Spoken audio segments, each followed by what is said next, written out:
अब क्या police investigation भी नहीं करे? क्या इन्वेस्टिगेशन करना भी अपराध है?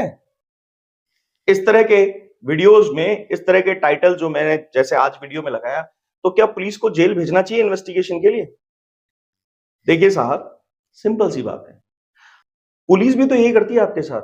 आपने ट्रैफिक लाइट जैसी जंप की, तुरंत पकड़ती है, चालान काट देती है। आपने ना चाहते हुए भी बिना मन के गलती से किसी गाड़ी के अपनी गाड़ी टकरा दी और इंटरेस्ट और इंटेंशन आपकी नहीं थी, पर ऐसा हो गया, फिर भी आपको ले जाके थाने बैठा लेती है, गाड़ी जब्त कर लेती है, सब कुछ होता है ना। तो आप जब नियमों का पालन नहीं कर रहे हैं, तो पुलिस भी जब नियमों का पालन नहीं कर रही है, तो ऐसी सूरत में आप सब कानून की नजर में एक हैं, चाहे वो पुलिस हो और चाहे आम नागरिक हो। बल्कि जिसको कानून का जानकार कहा जाता है, पुलिस, और जो आदमी उस पर्टिकुलर कानून को निभाने के लिए या उस कानून का पालना कराने के लिए नियुक्त किया गया है, वही उस कानून को तोड़ रहा है, तो सजा डबल है, राहत नहीं है। वो अलग बात है कि पुलिस के खिलाफ अक्सर केस करती या इस तरह के केस बनाती नहीं दिखती है, इसलिए आपको लगता है पुलिस से दुश्मनी कौन ले। पर जिसने मन में ठान लिए ना, वो पुलिस से हर तरह से अपने केस को सॉल्व करवा सकता है। आप पे झूठा केस लगा है, आप पे झूठा केस पुलिस की वजह से लगा है, पुलिस ने आपके सामने वाली पार्टी की पूरी पूरी मदद की है, तो ऐसी सूरत में पुलिस पूरी तरह हकदार है हर उस सजा की जो उसके खिलाफ बनती है। तो आज का ये वीडियो इसी सॉल्यूशन की बात करेगा। दोस्तों, इसीलिए हम एजुकेटेड करने की कोशिश करते हैं आप लोगों को, और कुछ कोर्सेज चलाते हैं, और वो कोर्सेज जो हैं वो झूठे केसेस के खिलाफ एक मिशन की तरह है। आप जब हमारे इन कोर्सेज को ज्वाइन करते हैं, तो आपको ट्रेनिंग्स, वर्कशॉप्स, बहुत सारे जजमेंट्स, एक्ट्स और दुनिया भर की गाइडलाइंस आपको बताई जाती है। जहां जहां तक कानून की संभावना है, वो सब आपके सिचुएशनल प्रोग्रामिंग के हिसाब से हम आपको देते हैं। जैसी सिचुएशन होती है, जैसे सर्कमस्टांसेस होते हैं, आप इस वक्त किसी भी तरह का कोई भी फेज अपने केस में भुगत रहे हो, ये कोर्सेस उन सब का एक कंप्लीट सॉल्यूशन है। और आपसे पहले जितने लोगों ने इन कोर्सेज को ज्वाइन किया है, वो स्ट्रांग है, कॉन्फिडेंट है और अपने केसेस को मजबूती से लड़ पा रहे हैं, तेज रफ्तार के साथ। अगर आप इन कोर्सेज का हिस्सा होना चाहते हैं, तो दिए गए व्हाट्सएप नंबर पे डिटेल मांगिए और फिर इन्हें ज्वाइन कर लीजिए। आप अगर इस वक्त किसी कानूनी समस्या में समाधान चाहते हैं, तो दिए गए व्हाट्सएप नंबर पे अपॉइंटमेंट लेके उससे बात कर सकते हैं, अपॉइंटमेंट बुक कराने के बाद। नमस्कार दोस्तों, मैं हूं Rahul जैफ। Legal eagle India channel में आपका दिल से स्वागत करता हूं। पुलिस पुलिस एक ऐसा माहौल क्रिएट कर देती है, एक ऐसी मानकी सेट करती है, ऐसी स्थिति पैदा करती है कि व्यक्ति ये सोचने पे मजबूर हो जाता है, मैं अपराधी तो नहीं था, पर हूं शायद। अब मैं अपराधी हूं क्योंकि पुलिस ने मुझे पकड़ लिया है, पुलिस ने मेरे खिलाफ कुछ लिख दिया है, कागजों में कहीं कुछ लिख दिया है, जिसको एफआईआर वेफआईआर जैसा कुछ, कंप्लेन वम्प्लेन जैसा कुछ कहते हैं। कानूनों का पालन मुझे ही करना है, पुलिस को करना ही नहीं करना, ये मैं जानता नहीं। थोड़ा पढ़ लीजिए, नहीं तो जान लीजिए। जानने से होगा क्या, आप अपने केस के अंदर उस बेवकूफी से बच जाएंगे कि बाद में जब आपको ये पता चलेगा कि ऐसा करने से तो पुलिस इसके अंदर अपराधी थी, मैं नहीं था।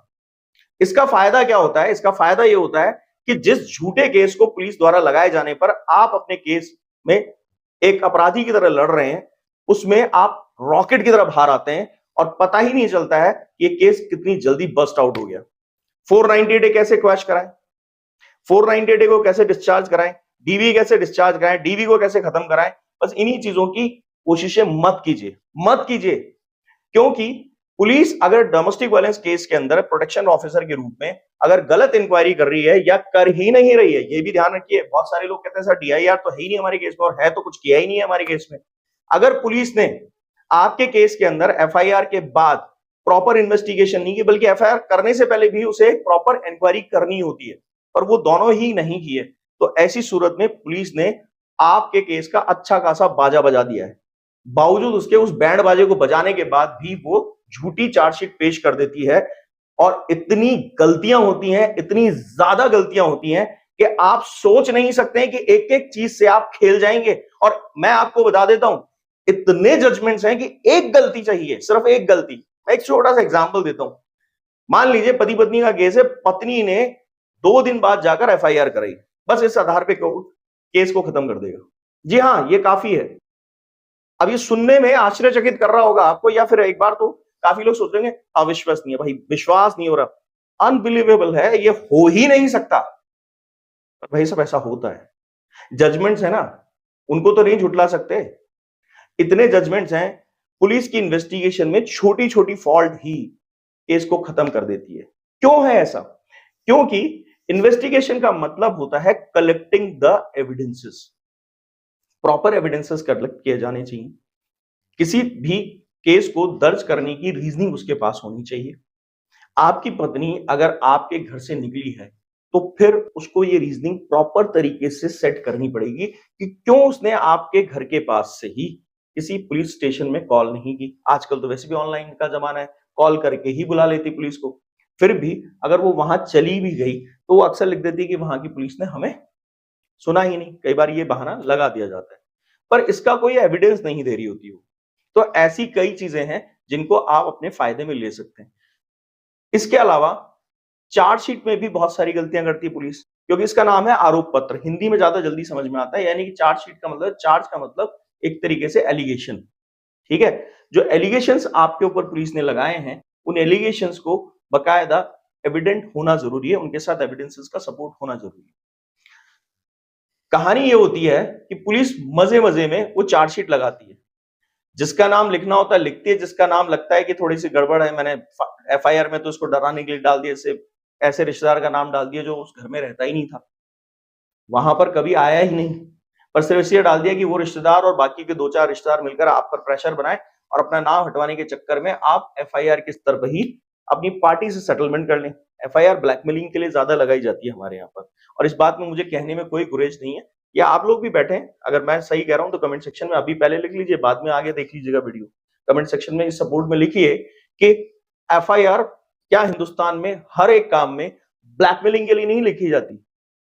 मैं ये नहीं कह रहा कि सारी एफआईआर इसीलिए होती है, पर अक्सर कुछ एफआईआर इस तरह की होती हैं जिनके अंदर सिर्फ एक पार्टी थोड़ा बहुत रिश्वत वगैरह खिला के, पैसा खर्च करके और जबरदस्ती लिखवा देती है, जहां कोई एविडेंस नहीं होते, जहां कोई विटनेस नहीं होती, और विटनेस जो होते हैं वो पता नहीं किधर के विटनेस होते हैं, क्या होते हैं, जो खुद ही पार्टी ही नहीं बता सकती जिसने एफआईआर लॉन्च कराई है।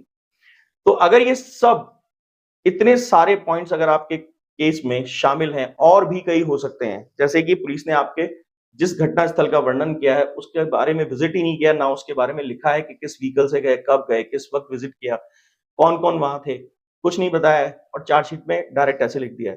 तो ऐसी फॉल्टी इन्वेस्टिगेशन के लिए फेयर इन्वेस्टिगेशन में आप जा सकते हैं। फेयर इन्वेस्टिगेशन के बाद जब अगर जो रिजल्ट आए, लेट्स से कि उसके अंदर फॉल्स रिपोर्ट मानते हुए उसको बकायदा खारिज कर दिया जाए, तो ऐसी सूरत में आप पुलिस के खिलाफ जा सकते हैं, अच्छे खासे मोटे हर्जाने की बात कर सकते हैं। अगर वहां पर आपके साथ कोई जाती हुई आपको 10-20-50 दिन जेल में भी रखा गया, या आपको टॉर्चर किया गया, आपको फिजिकली हैरेस किया गया, या फिर उसकी वजह से आपको बहुत सारा नुकसान हुआ है, तो आप पुलिस को जेल भेजने तक भी अपने स्तर पर ले जा सकते हैं केस को। इसमें बहुत सारे प्रोविजंस हैं, क्योंकि वो कंडीशनल है। कैसी कंडीशन में क्या हुआ आपके केस में, वो सब देखने के बाद ही ये बात तय की जा सकती है कि पुलिस ने आपके साथ किस तरह की ज्यादती की है। उसी हिसाब से फिर वो सेक्शन लगा के केस बनाया जा सकता है। पर हाँ, उम्मीद है, बहुत सारी उम्मीद है, मतलब थोड़ी नहीं, आप सोच नहीं सकते हैं। अगर झूठा केस हुआ होगा तो मैं यहीं बैठे बैठे आपके केस में अभी भी बता सकता हूं, ज्यादातर केसेस के अंदर पुलिस ने बेरहमी बरती होगी, और उसके आधार पर आपके पास कुछ ना कुछ एविडेंस होगा जिसको आप कोर्ट को दिखाकर अपने लिए बहुत बड़ी राहत मांग सकते हैं। और उस राहत के साथ साथ फाइनेंशियल आपको कंपनसेशन तो मिलेंगे, जैसे कई लोगों ने 10-10, 20-20 लाख, 50-50 लाख रुपए पुलिस के हैरेसमेंट के बाद वसूले हैं पुलिस डिपार्टमेंट। और इसके अलावा पुलिस वालों को जेल भी भेजा है, 2-2 महीने से लेकर 4-4 साल जेल भेजा है, कई बार नौकरी तक उनकी गंवानी पड़ी। और ये रीजनिंग यही होती है कि जब मेरे साथ अत्याचार हुआ तो मैं भी ऐसा करूंगा। अगर ये वीडियो आपको समझ में आया है तो कमेंट सेक्शन में जरूर बताइएगा अपने जो केस है उसमें इस वीडियो का फायदा कैसे लेने वाले हैं। अगर वीडियो अच्छा लगा तो लाइक कीजिएगा, शेयर कीजिएगा, सब्सक्राइब कीजिएगा। Thank you.